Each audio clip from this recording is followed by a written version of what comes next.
Don't settle for anything less than you can be. Make your life a masterpiece.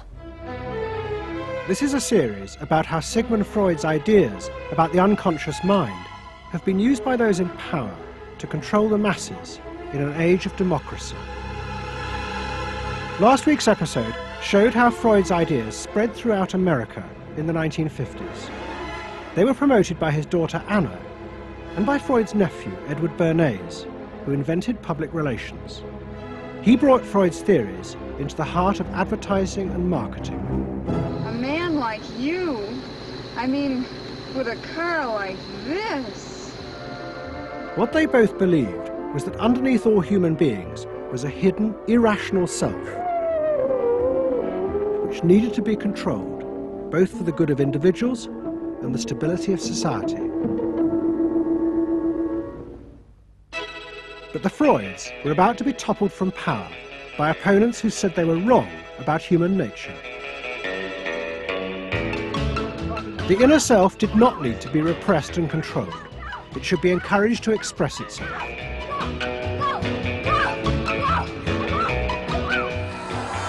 Out of this would come a new type of strong human being and a better society. But what in fact emerged from this revolution was the very opposite.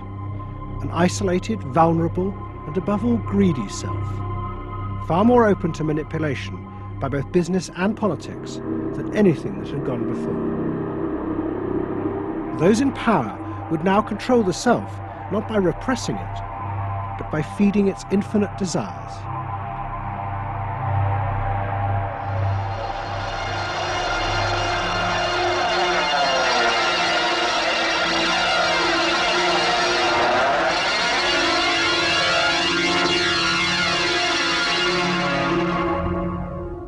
What goes on here is the liberation of feeling.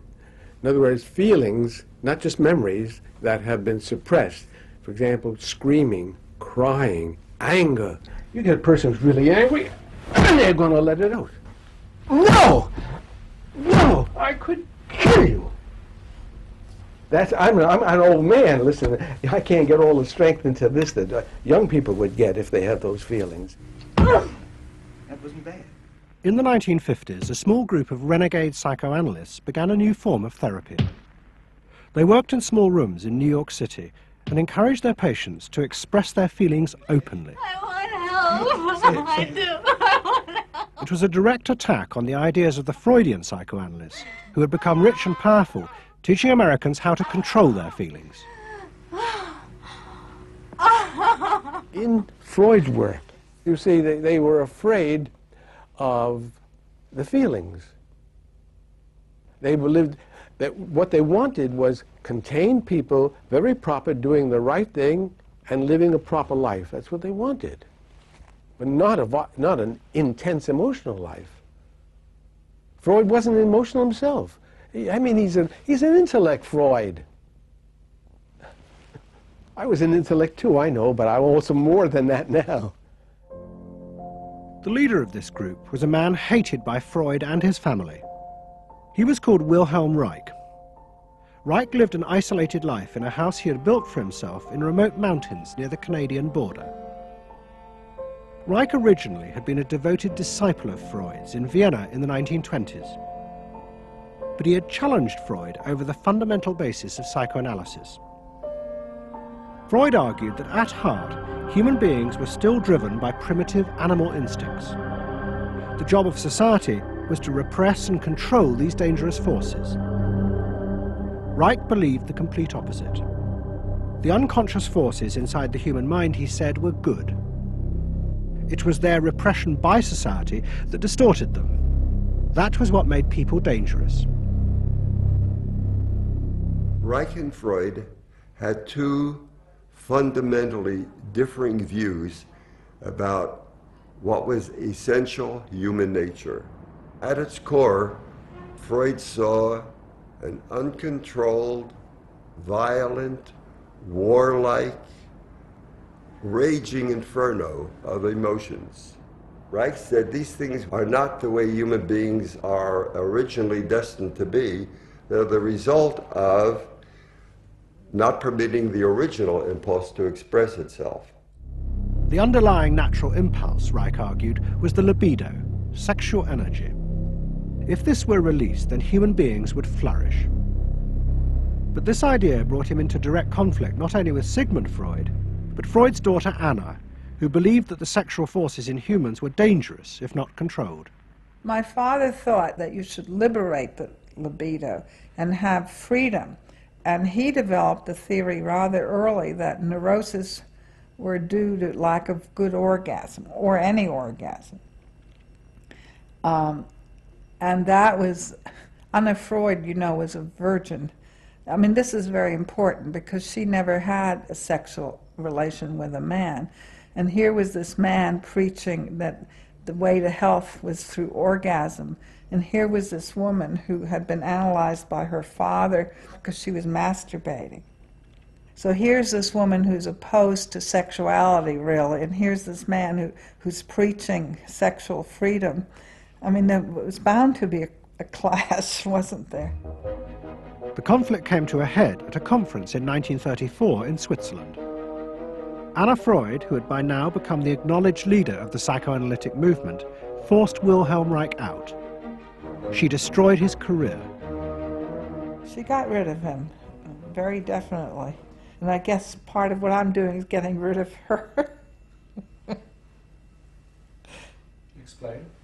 Well, I think that Anna Freud shouldn't get away with what she did, that it should be known, maneuvering to get him kicked out of the International Psychoanalytic Association. So you're taking revenge? You might say so, right? Or wronging a right? No, righting a wrong. You better cut that one out. Isn't that called a Freudian slip? Yes, it is. Reich fled to the United States and built his home and a laboratory. His ideas became grandiose to the point of madness. He was convinced that he had discovered the source of libidinal energy. He called it orgone energy, and Reich built a giant gun, which he said could capture this energy from the atmosphere and concentrate it onto clouds to produce rain. He also said that the gun could be used to destroy UFOs, which threatened the future of the world. In 1956, Reich was arrested by the federal authorities for selling a device that he said used orgone energy to cure cancer. Reich was treated as a madman. He was imprisoned and all his books and papers burnt on the order of the court. A year later, Reich died in prison. To the Freudians, it seemed as if their main threat had been removed forever. But they were wrong. What the Freudians didn't realize was that their influence in American society was also about to be challenged, and in a way that would lead not only to their decline, but to the dramatic resurgence of Reich's ideas in America and throughout the capitalist world.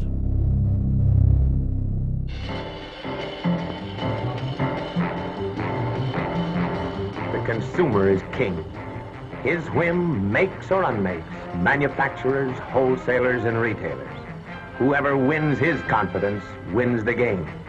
Whoever loses his confidence is lost.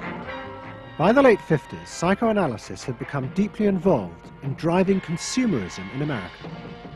Most advertising companies employed psychoanalysts, and as last week's episode showed, they had created new ways to understand consumers' motives, above all with the focus group, in which consumers free associated their feelings about products. Out of this came new ways to market products by appealing to the hidden unconscious desires of the consumer. Neutral stimulus, memorability, sheer deception, great tilt-away steering wheel,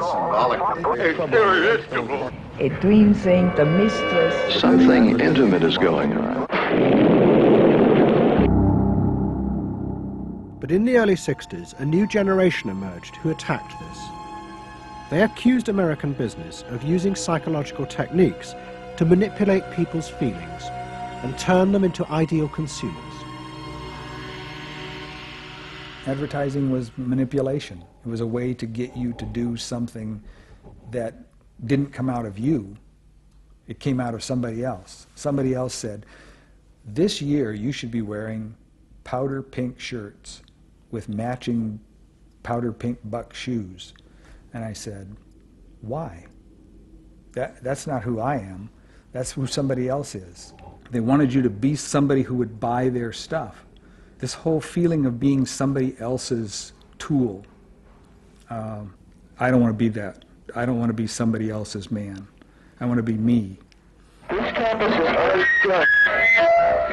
In the mid-60s, a protest movement began on America's campuses.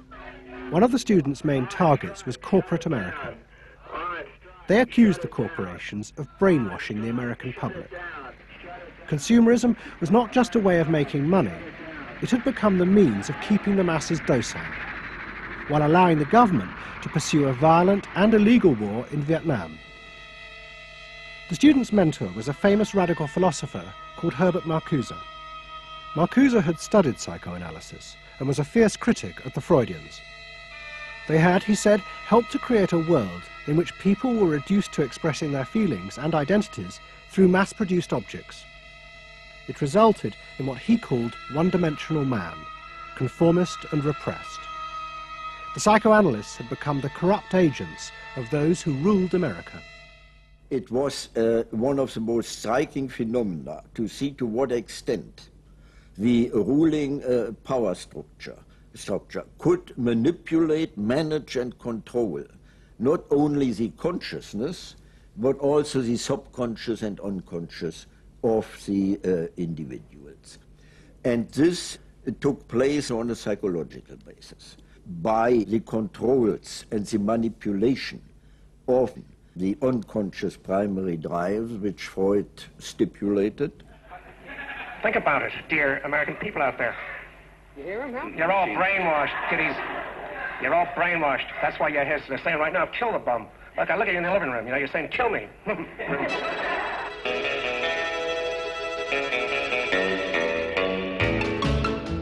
Following the logic of Marcuse's argument, the new student left set out to attack this system of social control. It was summed up in the slogan, "There is a policeman inside all our heads. He must be destroyed." And that policeman was going to be destroyed by overthrowing the state and the corporations that had put him there. One group, the Weathermen, began a series of bomb attacks on companies that they said both controlled people's minds through consumer products and made the weapons being used in Vietnam. There's no way to be committed to nonviolence in the middle of the most violent society that history's ever created. I'm not committed to nonviolence in any way. We want to live a life that isn't based on materialistic values, and yet the whole system of government and the economy of America is based on profit, on personal greed and selfishness. So that in order to be human, in order to love each other and be equal with each other and not place each other in roles, we have to destroy the kind of government that keeps us from asserting our positive values of life. But the American state fought back violently. At the Democratic Convention in Chicago in 1968, the police and the National Guard were unleashed to attack thousands of demonstrators. It was the start of a phase of ruthless repression of the new left in America. It culminated in the killing of 4 students at Kent State University 18 months later. In the face of this, the left began to fall apart. We had met the force of the state. It was much bigger and stronger and more powerful than we realized. And at that point, what seemed to happen was that there was a change in tactics. Confronted by this violent repression, many in the new left began to turn to a new idea. If it was impossible to get the policeman out of one's head by overthrowing the state, instead one should find a way of getting inside one's own mind and removing the controls implanted there by the state and the corporations. Out of this would come a new self, and thus a new society.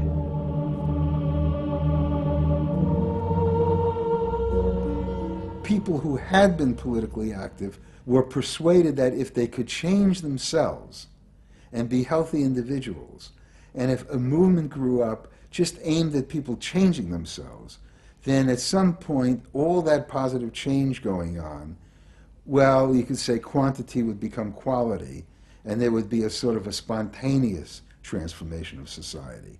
But political activism was not required.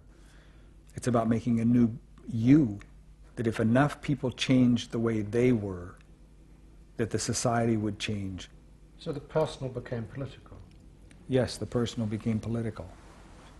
But without changing the personal, you didn't stand a chance of changing the political. Coming up against the state power of the United States was not an option. I mean, they outgunned us. And to produce the new self, they turned to the ideas and techniques of Wilhelm Reich. Since his death, a small group of psychotherapists have been developing techniques based on Reich's ideas. Their aim was to invent ways that would allow individuals to free themselves from the controls implanted in their minds by society. Their center was a tiny old motel on the remote coast of California. It was called the Esalen Institute. The dominant figure at Esalen was a psychoanalyst called Fritz Perls. Perls had been trained by Reich and had developed a form of group encounter in which he pushed individuals to publicly express the feelings inside them that society had said were dangerous and should be repressed. It's a basic fear of that thing inside me, like a little demon in there. It doesn't come out very often. It's really hard to get it out. Now put the thing inside you on that chair and talk to it. Perls used to call this getting on the hot seat in front of a group. If this were the hot seat and you were Perls, and you would guide me into this process of self-enactment, self-revelation, of staying present to all the parts of yourself and noticing it, and then taking ownership of this. As the demon? Yeah. Yes, I can come out. I can come right out of him, and I can push him aside. So that you, say you. I can push you aside. Yeah. Be the demon with each one of us. I can make you all cry. I can make you all feel terrible. Maybe even forever. I can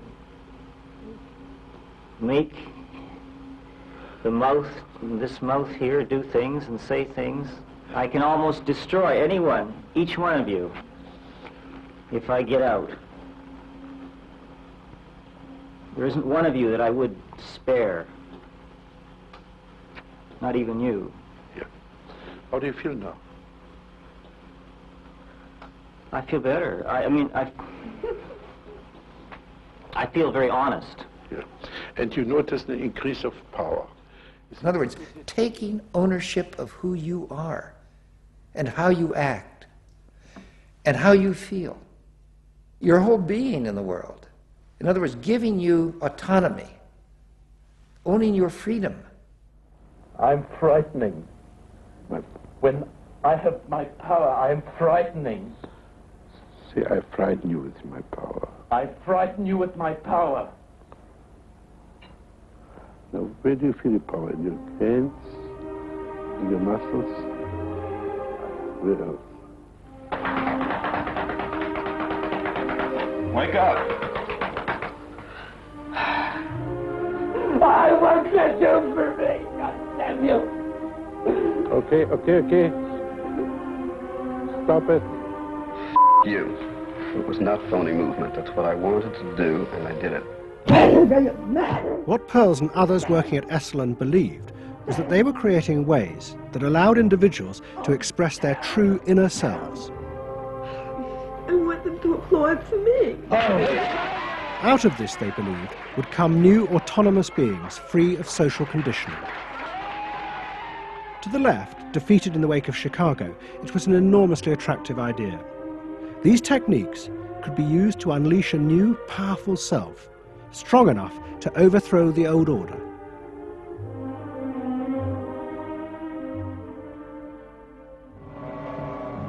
In the late 60s and early 70s, thousands flocked to Esalen.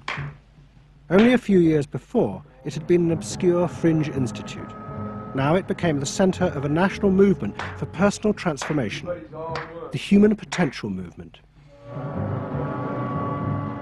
So it became magnetic. People wanted to join this stream of exploration. Within 7 or 8 years, there were about 200 of these centers in America, looking mainly to Esalen for the leadership. I feel so liberated. Really? It's fantastic. And it took on a big political agenda. You could not separate personal transformation from social transformation. The two go together. As the movement grew, the leaders of Esalen decided to try and use their techniques to solve social problems. They began with racism. They organized an encounter group for white and black radicals. Both groups would be encouraged to express their inner racist feelings which had been instilled in them by society. By doing this, they would transcend those feelings and encounter each other as individuals. I started a series of encounters called Racial Confrontation as Transcendental Experience. We thought that we wanted to get that kind of black-white confrontation so you could really get down to see what was between the two races, not by backing off and trying to be polite, but by going right into the belly of the beast, of this beast of racial prejudice. And these were extremely dramatic. These were the toughest workshops ever convened at Esalen Institute. I'm looking at you, Whitey. You got clothes on. You got shoes on. You're so sure looking at me, huh? You got the goddamn police in the neighborhood. Really? They're not my police. You got a governor. You got a mayor. Oh, really? You got the president. You got ambassadors. You can vote, too. You got jets in Vietnam. That's the benefits of slave labor. You got buildings, skyscrapers that you dominate and control economically and politically. And tell me that it's not yours. It's yours, too. Then the blacks all got together and attacked the whites. And they just let us have it. What they call it was peeping somebody. Peeping somebody means peeping into their secrets, into their phoniness, and so forth. Like the white liberal. Oh, they really got onto the white liberal, you know. So don't give me no shit about I'm free. You're a goddamn liar, you white pink son of a bitch, you. Yeah, I want to know what you came down here for. You want a black buck, huh? Yeah. You looking for a stud? Huh? Well, what did you come here for? You're sitting there with your legs all gap wide open, showing your drawers. Now, what did you come here for? The black-white encounter groups were a disaster. The black radicals saw it as an insidious attempt to destroy their power. By trying to turn them into liberated individuals, Esalen was removing the one thing that gave them power and confidence in their struggle against racism, their collective identity as blacks. For my reason. For your reason. Now, dig this. Your reason for being here is different from my reason. So the human potential movement turned to another social group who they believed would benefit from personal transformation. Nuns. And this time they were more successful. The Convent of the Immaculate Heart in Los Angeles was one of the largest seminaries in America. A group of radical psychotherapists approached the convent. They wanted to try out their techniques for personal liberation on individuals whose identities were defined by a series of external rules which they had deeply internalized. The convent, anxious to appear modern, agreed to the experiment. And we did weekend encounter workshops for several hundred Immaculate Heart nuns. Nuns who were reserved, and they tended to be more reserved than other normal people, were told, don't be so reserved, let it all out. You're a good person. You can afford to be who you really are. You don't need to play the role of a nun. You don't need to keep downcast eyes. And prudence is an oversold virtue. You're trying to assert yourself, trying to find out who you are, who you're becoming. At the same time, you're trying to live a life of dedication, of service, and you're trying to make all these things fit into who you are, and you're just, you know, it's such a turmoil at times that you just blow a gasket and do silly, crazy things, you know. Running around the orchard and stealing oranges and taking Cokes out of the refrigerator and crazy things. I felt like I was being a hypocrite, and I wanted people to respect me for what I was, not for what I was wearing. And so I'm glad for the change. You feel frightened, but you'll go on. Oh, yeah, I'm scared to death, but it's worth it. The experiment began to transform the convent. The the nuns voted to discard their habits in favour of ordinary clothes. But the psychotherapists found they had awoken other forces. Solid. One of the things we unleashed was sexual energy. The kind of thing that the church had been very good at restraining was no longer to be restrained. One sister who was a member of the community, she got the idea that she could be freer than she had been before, and she seduced one of her classmates and then seduced the mistress of novices, who was an older woman, very reserved, and her program of freeing this older woman was sexual. She drove her to the store, and when they drove back and drove into the garage, she leaned over and gave her a big kiss on the lips, and thereafter, sister, who had perhaps never been kissed before, was ready for more. The effect of the experiment on the convent was cataclysmic. Within a year, 300 nuns, more than half the convent, petitioned the Vatican to be released from their vows. And 6 months later, the convent closed its doors.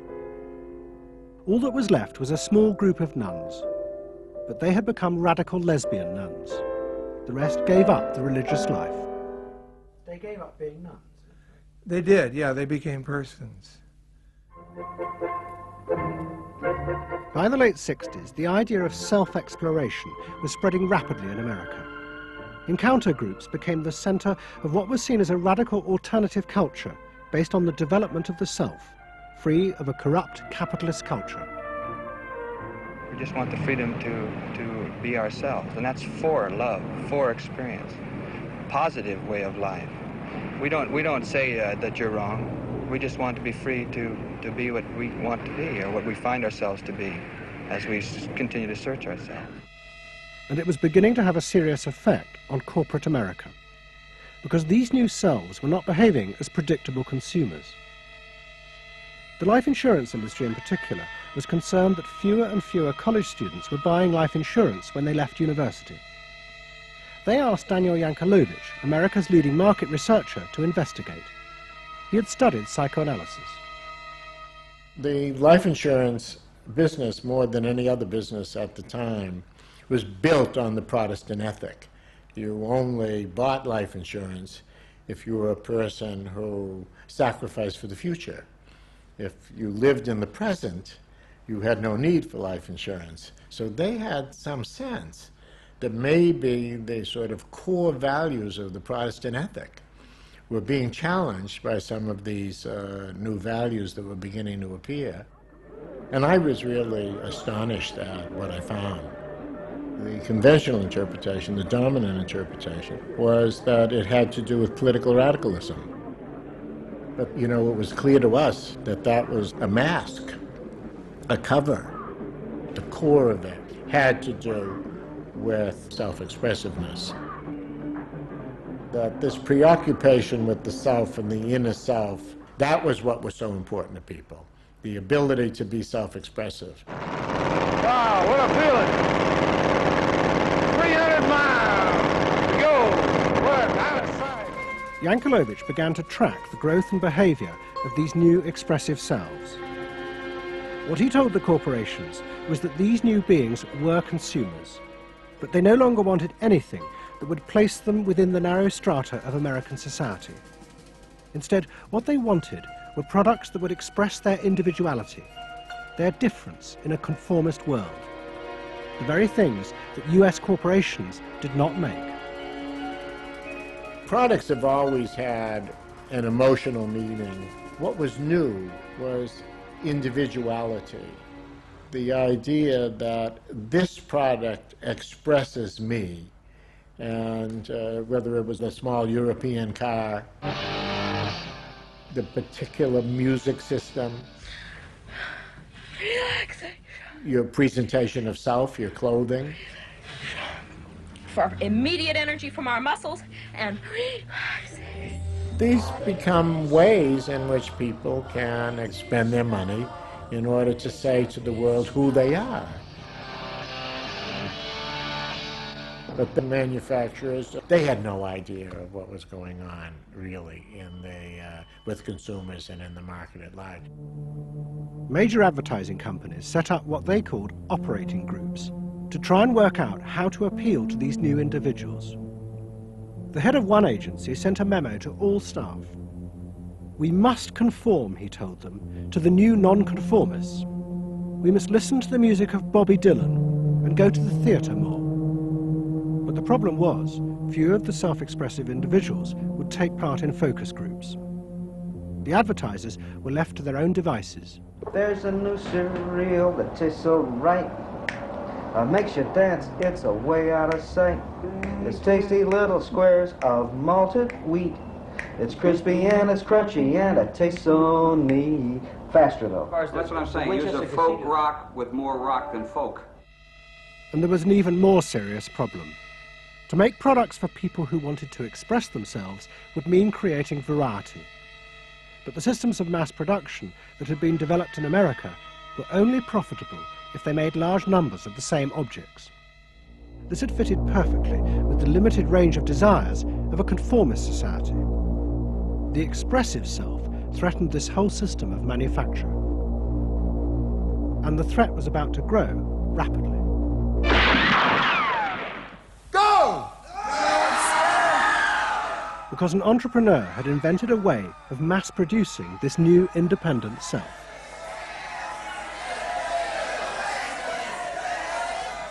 He was called Werner Erhard. Some of the stuff that we traditionally think of as being in your mind is actually in the world, because you're moving to that too. Erhard had invented a system called EST, Erhard Seminar Training.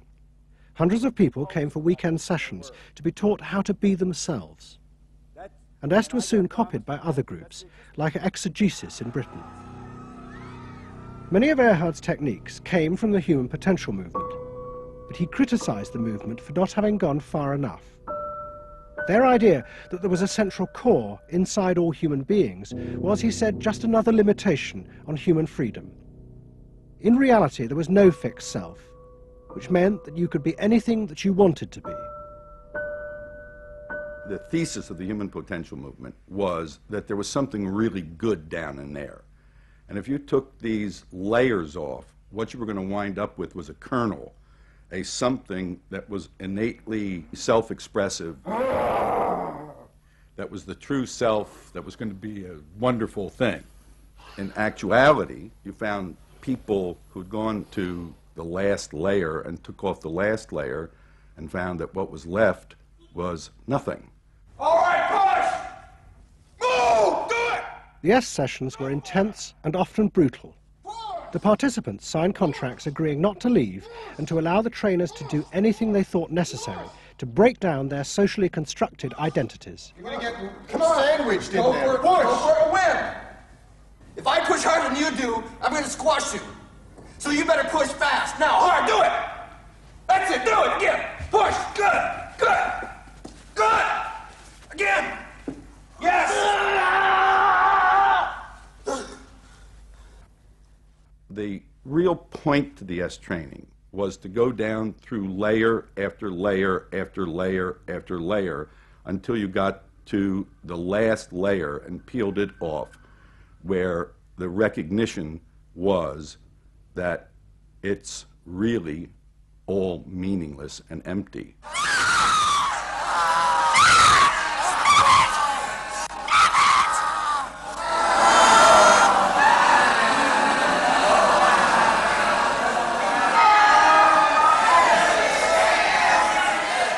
Now, that's existentialism's endpoint.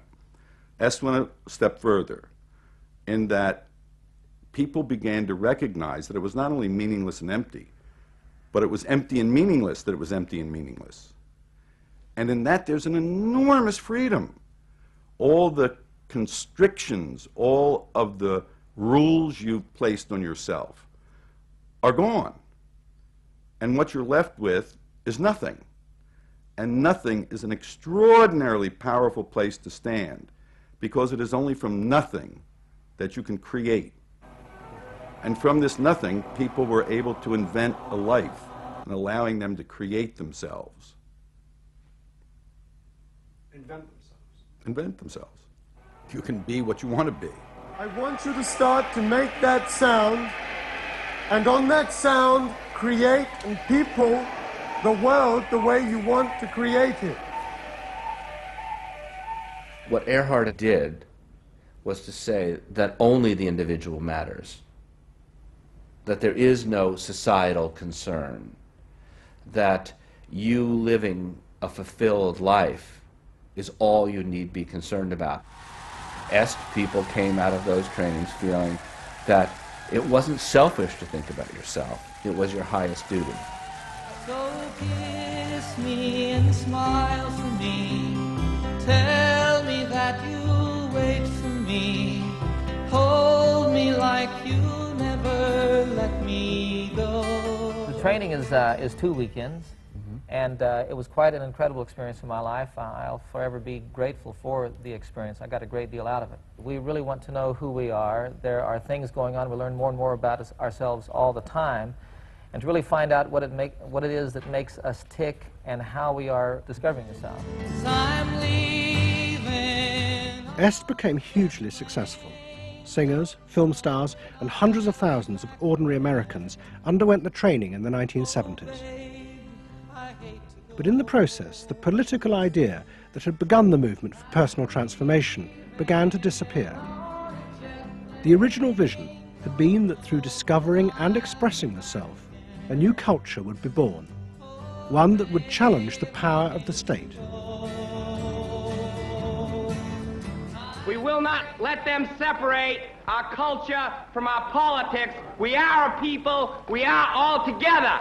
But what was now emerging was the idea that people could be happy simply within themselves, and that changing society was irrelevant. One of the proponents of this was Jerry Rubin. In 1968, Rubin, as leader of the Yippies, had led the march on Chicago, but now he had undergone Est training. I was willing to die, and I had a martyr complex in a sense. I think we all did. And I've given up that ideal of sacrifice. And I'm not as overwhelmingly moved by injustice as I was. And now we reincarnated ourselves from within. Basically, the politics were lost and totally replaced by this lifestyle. And then the desire to become deeper and deeper into the self. By now, a grandiose sense of the self. And my a good friend and one of the original Yippie founders, Jerry Rubin, definitely moved in that direction. And I think he was beginning to buy into the notion that he could be happy and fully self-developed on his own. Socialism in one person. Yes. Was he alone in that trajectory? Although that, of course, is capitalism. That's the whole joke. I think it's funny.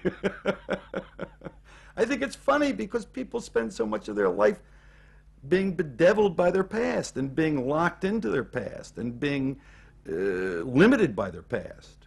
And there's an enormous freedom from that. Letting people create themselves. Est was only the most vivid and intense expression of an idea that was spreading rapidly through all strata of American society.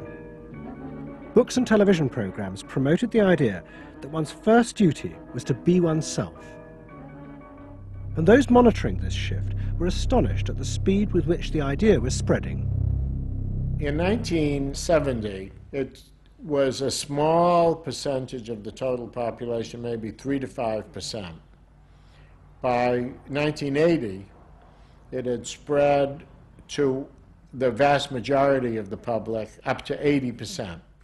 You asked the question, how do you get self-actualized? You take this day and you say, when I shave every morning, I look in that mirror, I say to myself, I really say this, I say, nobody is going to ruin this day for you, Wayne Dyer, nobody. That this preoccupation with the self and the inner self traveled and spread throughout the society in the 1970s. It helped me to stop living in the past and start building from today and using my experiences in a positive way to be a better person today and tomorrow. But then the problem comes, well, how do you be self-expressive? And it was at this point that American capitalism decided it was going to step in and help these new individuals to express themselves, and in the process make a lot of money. The first thing they were going to do was to find a way of getting inside their heads, to discover what these new beings wanted in order to be themselves. This came not from Madison Avenue, but from one of the most powerful scientific research institutes in America. Stanford Research Institute in California worked for corporations and government. It had done much of the early work on computers and was also working for the Department of Defense on what would become the Star Wars project.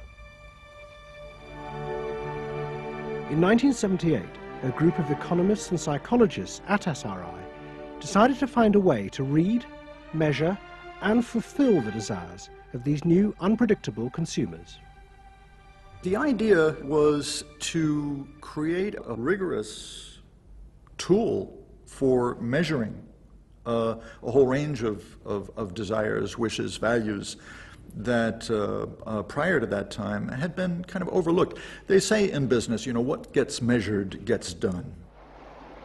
We were basically telling manufacturers, if you're really going to satisfy not just the basic needs, but individuated wants, whims, and desires of more highly developed human beings, you're going to have to segment. You're going to have to individuate. To do this, SRI turned for help to those who had begun the liberation of the self. In particular, one of the leaders of the human potential movement, a psychologist called Abraham Maslow. Through observing the work at places like Esalen, Maslow had invented a new system of psychological types. He called it the hierarchy of needs, and it described the different emotional stages that people went through as they liberated their feelings. At the top was self-actualization. This was the point at which individuals became completely self-directed and free of society. The team at SRI thought that Maslow's hierarchy might form the basis for a new way to categorize society, not by social class, but by different psychological desires and drives. To test this, they designed a huge questionnaire with hundreds of questions about how people saw themselves, their inner values. The questions were designed to see whether people fitted into Maslow's categories. We were trying to find out what people really felt like. So we asked these really penetrating questions, and we hired a company that administers surveys, you know, to do them. They said they've never seen anything like it. Usually you have to send out a postcard 6 weeks and then another postcard, and then you got to call the people up, you know, to get the return rates up. We had an 86% return, and they only sent out one postcard. People loved filling out this questionnaire. We got several questionnaires back with a note attached saying, do you have any other questionnaires I could fill out? Because we were asking people to think about things that they had never thought about before, and they liked thinking about them. Like, you know? What? Like what they felt inside? Yeah, like what they felt inside. What motivated them? What was their life about? What was important to them? It was sort of like, wow. The answers were then analyzed by computer. It revealed that there were underlying patterns in the way people felt about themselves, which fitted Maslow's categories. And at the top of the hierarchy were a large and growing group which cut across all social classes. The SRI team called them the inner directeds. These were people who felt they were not defined by their place in society, but by the choices they made themselves. But what SRI discovered was that these people could be defined by the different patterns of behavior through which they chose to express themselves. Self-expression was not infinite. It fell into identifiable types. And the SRI team invented a new term for it: lifestyles. They had managed to categorize the new individualism. They called their system Values and Lifestyles, VALS for short. At the forefront of this change are three new VALS groups we call inner directed. These are people for whom personal satisfaction is more important than status or money. They tend to be self-expressive, complex, and individualistic.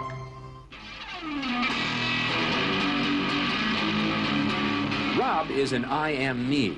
IMEs are searching for new values, breaking away from traditions and inventing their own standards. Rob even invented his own name, Rob Noxious. Jody is an experiential. This is a group seeking inner growth through direct experience. Experientials aren't in one place much. This is the try-anything-once crowd, and all that activity takes goods and services. Their hobbies are hands-on, and their possessions are simple, but not always simply priced. I'm a bookseller. I sell books. I'm a businessman. It doesn't necessarily mean that I believe in capitalism. It just happens to be what I'm doing now. SRI created a simplified questionnaire with just 30 key questions. Anyone who answered them could be immediately fitted into a dozen or so of these new groups. It allowed businesses to identify which groups were buying their products, and from that, how the goods could be marketed, so they became powerful emblems of those groups' inner values and lifestyles. It was the beginning of lifestyle marketing. So it allowed people not just to look at people as demographics, group of age and income and whatever, but to really understand the underlying motivations. I mean, most of marketing was looking at people's actions and trying to figure out what to do. But what we were doing is we were trying to look more into people's underlying values so that we could predict what is their lifestyle, what kind of house do they live in, what kind of car do they drive. So the corporations were then able to sell things to them by understanding them, by having labels, by knowing what these people look like, where they live, what their lifestyles are. If a new product expressed a particular group's values, it would be bought by them. This is what made the values and lifestyle system so powerful, its ability to predict what new products self-actualizers would choose. And this power was about to be demonstrated dramatically. Vowels would show it could predict not just the products they would buy, but the politicians they were going to choose to elect. Ladies and gentlemen, the next President of the United States of America, Ronald Reagan! In 1980, Ronald Reagan ran for president. He and his advisors were convinced they could win on a program of a new individualism. It would be an attack on 50 years of government interference in people's lives. I wrote a speech about let the people make the basic decisions, get judges out of the way, get bureaucrats out of the way, get centralized government out of the way. I gave Reagan a choice of several titles for the speech, and the one he picked was let the people rule. Let the people regain rule, regain control over their own destiny away from a remote elite in Washington. I would like to think that the kind of leadership that I would exercise in Washington is not the kind of leadership that I would pretend that I can solve all the problems I've been discussing here, but that together, you and I can. I would like to take the lead in taking government off the backs of the American people and turning you loose to do what I know you can do. It was radical. Moderate Republicans thought it was suicide. Jimmy Carter called it ridiculous. The press was extremely negative. But the odd thing is that it polled very well in New Hampshire, which was the first primary state, the state that we had to win. What was odd was that there seemed to be a strange mosaic of support for Reagan's policies. The traditional pollsters could see no coherent pattern across class, age, or gender. But those who had designed the values and lifestyle system believed that they knew why. They were testing their system in both America and Britain. And they were convinced that both Reagan's and Mrs. Thatcher's message about individual freedom would appeal to the group at the top of their hierarchy, the inner directeds, because it fitted with the way they saw themselves. They were really concerned about being individuals, being individualistic. And so in the early stages, when we were looking at the messages that both Thatcher and then Reagan were putting across, we said, they are using words that will really appeal to a lot of the younger people, and particularly to the people who are moving towards self-actualization. We call them the inner-directed people. A lot of our colleagues said, that's absolutely ridiculous, because inner-directeds are very socially aware, very socially concerned. They'll never vote Conservative, or they'll never vote for the Republicans. But we said, If Thatcher and Reagan continue to appeal to them in this way, they really will. And I vision leadership in taking government off your backs and turning you loose to do what you can do so well. Thank you very much. The idea that the new self-actualizing individuals would choose a politician from the right, not the left, seemed extraordinary. But to test their prediction, the Values and Lifestyles team did a survey of voting intentions, and they correlated it with their new psychological categories. When we said in our surveys, who are you going to vote for, sure enough, it was the inner directeds who said that they would vote for Thatcher and for Reagan. And they made the difference in those elections because of their voting for Thatcher and Reagan. And it really surprised our colleagues, even within my own organisation. It really showed the power of this approach, because it's very difficult to identify inner directeds on the street. These people who voted for Thatcher and Reagan, these inner directeds, came from any walk of life. It's really hardly correlated with social class at all. I mean, if you just go along and look at age, sex, social class, you would never pick them up. But if you really go along with a questionnaire that gets at their values, then you can identify them very easily. And that was new? And that was completely new, yeah. At the beginning of 1981, Ronald Reagan was inaugurated as president. But he took charge of a country that was facing economic disaster. The terrible inflation of the 1970s had destroyed much of America's traditional heavy industries, and millions were unemployed. But true to his campaign promises, Reagan told the country he would not step in to help, as all previous governments had since the war. These United States are confronted with an economic affliction of great proportions. We suffer from the longest and one of the worst sustained inflations in our national history. Idle industries have cast workers into unemployment, human misery, and personal indignity. In this present crisis, government is not the solution to our problem. Government is the problem. But America's ailing economy was about to be rescued, not by government, but by the new groups that the market researchers had identified, the self-actualizing individuals. They were about to become the motor for what would be called the new economy. You can be what you want to be. So regarding V8, what do you really want? A tasty product that's good for me. What do you want that for? One technique is that we ask people the same question over and over and over again, and we say, what do you want?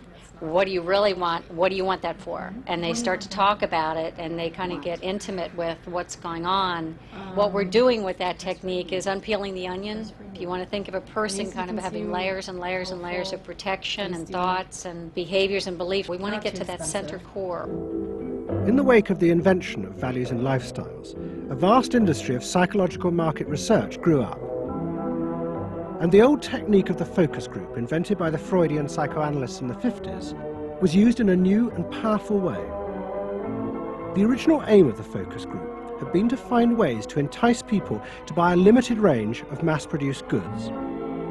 But now focus groups were used in a different way to explore the inner feelings of lifestyle groups, and out of that invent whole new ranges of products, which would allow those groups to express what they felt was their individuality.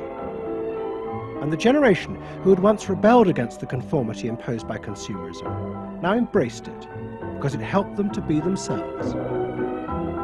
What capitalism managed to do that was brilliant was to actually create products that people like me would be interested in, that people like Jerry Rubin would be interested in. Capitalism developed a whole industry at developing products that evoked a larger sense of self, that seemed to agree with us that the self was infinite, that you could be anything you wanted to be, that took our philosophy and agreed with it, and then created products that supposedly helped you, aids, that helped you be this limitless self. The product sells you a way of life, a way of being. The product sells you values. You dress this way, you live in a house like this, you have furniture like this, you use this computer. Do you have the regular jeans or Oh, Gloria Vanderbilt does a lot in denim, in silks, and in cotton.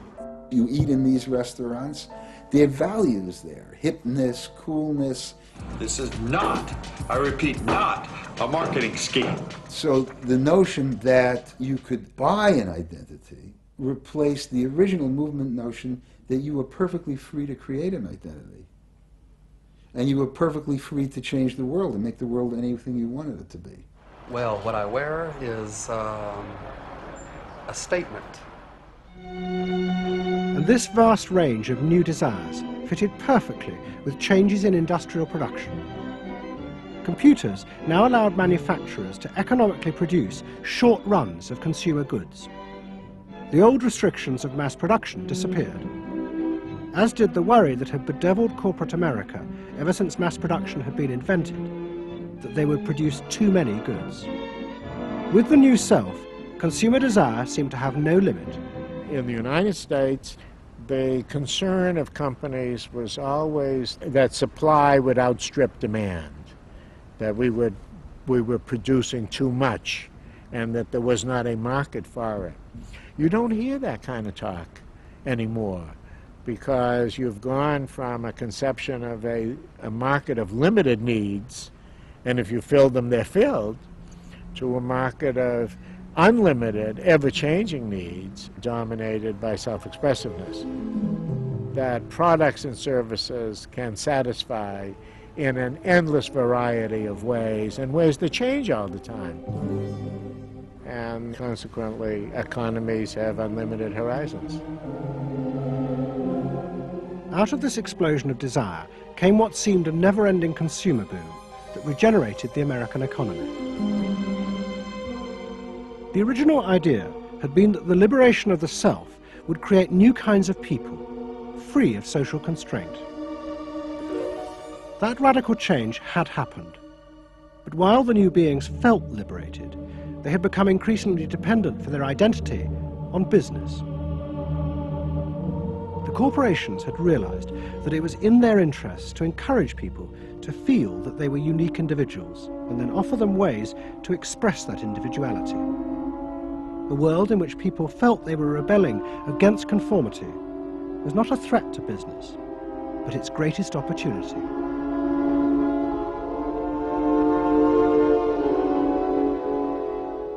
It was, in a sense, the triumph of the self. It was the triumph of a certain self-indulgence, a view that everything in the world and all moral judgment was appropriately viewed through the lens of personal satisfaction. Indeed, the ultimate ending point of that logic is that there is no society. There is only a bunch of individual people making individual choices to promote their own individual well-being.